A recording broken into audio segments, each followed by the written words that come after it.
Withdrawal from work or social activities. You do see this one a lot.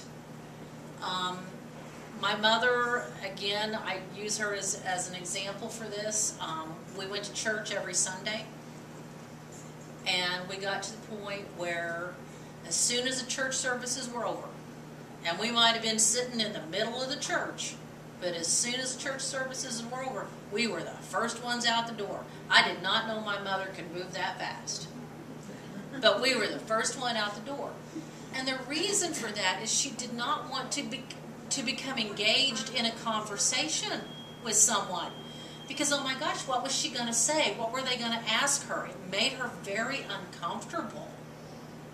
So withdrawing from social events, in the early stages of the disease, most people know there's something wrong. Most people know there's something wrong. They know their memory's not as good as what it used to be. And they try to hide things. And this is where you will also hear them say, I'm crazy, or people think I'm stupid. You'll hear that a lot. I'm losing my mind. Those are kind of normal things that a person with memory problems is having. What's typical? Sometimes feeling weary of work, family, and social obligations. Yeah, there's days when I don't want to go to work. I'm pretty weary of going to work. Social obligations, sometimes we don't want to go to that Christmas party. Or, there's just, every now and then we all go through that where we just want to be by ourselves, or we want to stay at home, or there's just things we don't want to do. It doesn't mean we have memory problems. It just means we just really want some time to ourselves right now.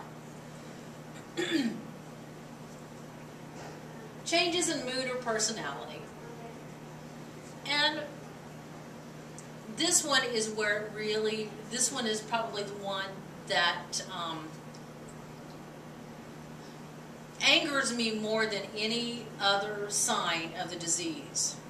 Because I will hear so many people say, oh my gosh, when they get Alzheimer's, they are going to be mean. They're going to cuss like a sailor, they're going to hit, they're going to punch, they're going to kick, they're going to be awful. Well, if we go back to my second or third slide, no, not everybody does that.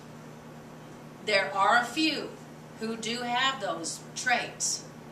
And the one thing that we have to remember about that is if we're dealing with someone who has Alzheimer's, and if they're cussing, or they're kicking, or they're throwing, there's a reason why they're doing that. They're not doing that because it makes them feel better. They're doing it because they're in pain, or they need to go to the bathroom, or their clothing is too tight.